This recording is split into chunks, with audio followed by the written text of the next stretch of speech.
প্রিয় দর্শক, আবারও চলে আসলাম আপনাদের মাঝে। আজকে আমরা আপনাদেরকে দেখাবো যে সহজ পদ্ধতিতে কিভাবে সাধারণ পায়জামা কাটিং করতে হয়। তো চলুন দর্শক, আজকে আমরা আপনাদেরকে দেখাবো যে পায়জামাটা আমরা তৈরি করব সেই পায়জামার লম্বা হচ্ছে 36 ইঞ্চি। তো দর্শক, এই 36 ইঞ্চির জন্য আমরা 2 গজ 4 গিরা কাপড় নিছি। তো দর্শক, এই 2 গজ 4 গিরা কাপড় দিয়ে আমরা একটা সাধারণ পায়জামা তৈরি করব দর্শক। তো সকলেই দেখবেন মনোযোগ সহকারে। তো দর্শক, এই কাপড়টি প্রথমে আপনি কি করবেন, লম্বায় চোরায় বাঁশ দিবেন। তো দর্শক, আমরা এই কাপড়টি লম্বা চোরাই, তো অনেকেই আমরা লম্বা চোরা চিনি না। তো দর্শক, যে পাশটাতে পায়ের এটা হচ্ছে লম্বা, আর যে পাশটি দিয়ে একটা সুতা উড়ে এটা হচ্ছে চৌড়া। তো দর্শক, আমরা প্রথমেই লম্বা একটি ভাঁজ দিয়ে নিব। এভাবে ধরে একটি ভাঁজ দিয়ে নিবেন।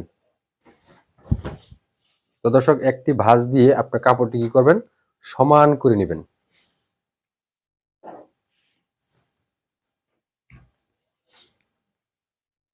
তো দর্শক, আমরা একটি ভাঁজ দিলাম, তারপর আমরা কি করব, চৌড়া একটা ভাঁজ দিব।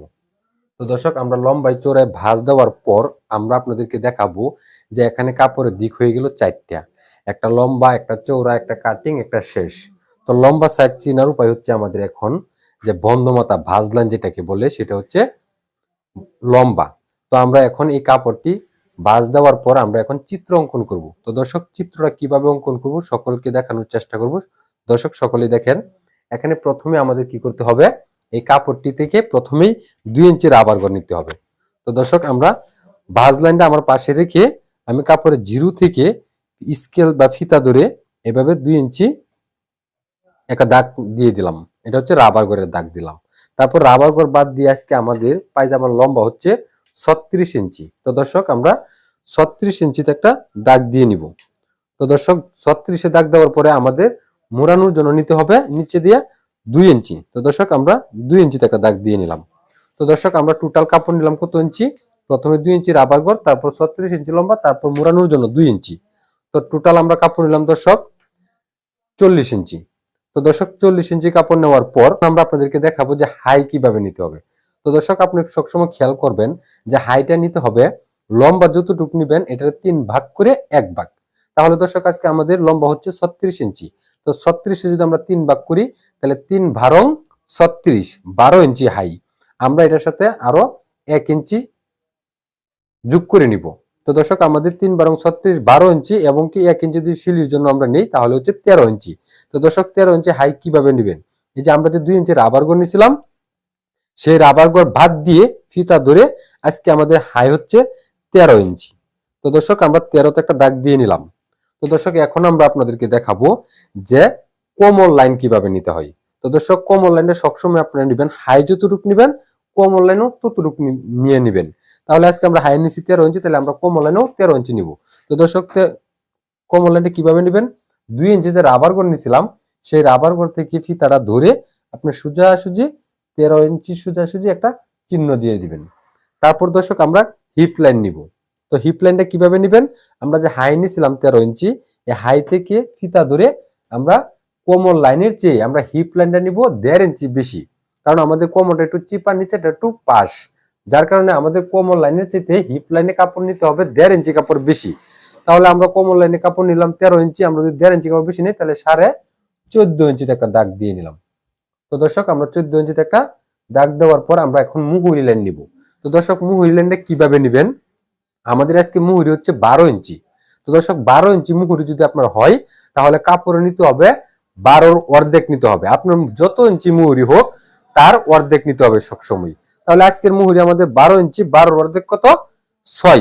শিলির জন্য নিতে হবে 1 ইঞ্চি, তাহলে 6 ইঞ্চি আর 1 ইঞ্চি 7 ইঞ্চি। আমাদের যে আজকে লম্বা নিচে 36 ইঞ্চি দাগ করছিলাম সেই 36 ইঞ্চি থেকে আমরা এখন নিব 7 ইঞ্চি। তো দর্শক, এভাবে ফিতা বসিয়ে আমরা 7 ইঞ্চিতে একটা দাগ করে নিলাম। দাগ করে নেওয়ার পরে আমরা কি করব, মার্জিন টেনে দিব, মানে লাইন টেনে দিব। তো দর্শক, লাইনটি কিভাবে টানবেন, এভাবে স্কেল ধরে আমরা যে কোমর লাইন নিয়েছিলাম 13 ইঞ্চি এটা সোজাসুজি আমরা এভাবে লাইন টেনে দিব। তো দর্শক, সকলেই দেখবেন আমরা এখন লাইন টেনে দিচ্ছি।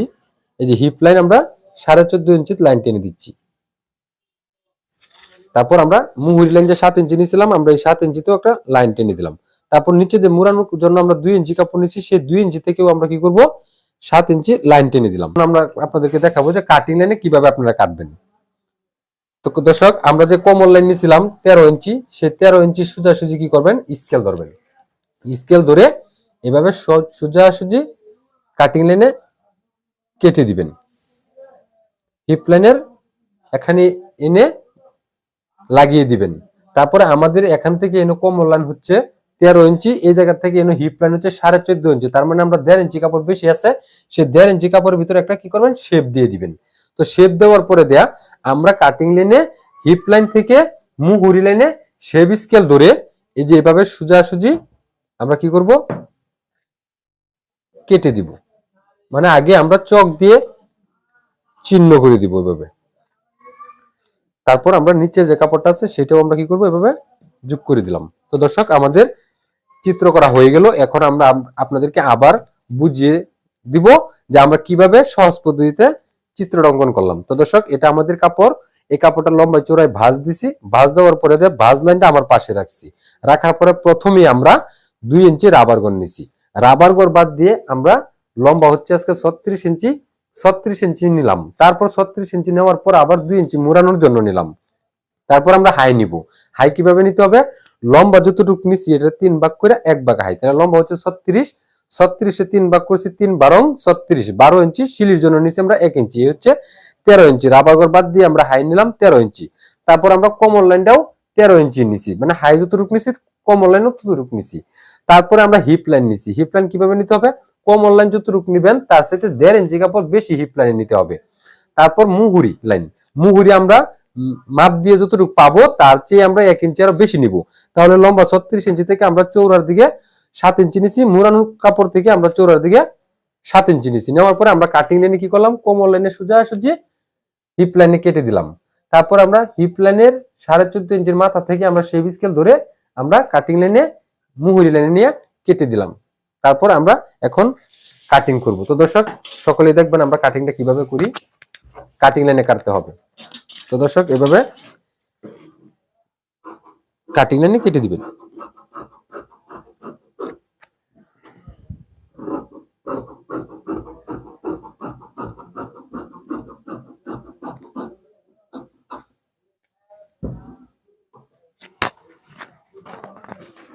তো দর্শক আমাদের যে নিচে বাড়তি কাপড়টা আছে সেই কাপড়টাও সমান করে কেটে দিবেন। তো দর্শক আমাদের কাটিং করা হয়ে গেল। এখন আমরা আপনাদেরকে দেখাবো যে কমর লাইনের সোজা যে দাগ করে নিয়েছিলাম কোমর রাবার করার জন্য, কাটিং লাইনে কি করবেন, 4টে পাট একসাথে ধরে এভাবে একটু চিহ্ন করে দিবেন। তারপর আমরা নিচে যে মোড়ানোর জন্য 2 ইঞ্চি কাপড় নিয়েছিলাম, সেই 2 ইঞ্চি কাপড়ের সোজাসুজি কাটিং লাইনে 4টে পাট একসাথে ধরে এভাবে চিহ্ন করে দিবেন। তো দর্শক আমাদের কাটিং করা হয়ে গেল। তো দর্শক আমরা আপনাদেরকে এখন দেখাবো যে কিভাবে সহজ পদ্ধতিতে সাধারণ পায়জামা সেলাই করতে হয়। তো দর্শক আমাদের ভিডিওটা যদি আপনাদের কাছে ভালো লাগে তাহলে অবশ্যই আমাদের স্মার্ট দর্জি শিক্ষা বিডি পেজটি ফলো দিয়ে পাশে থাকবেন। ধন্যবাদ। আসসালামু আলাইকুম।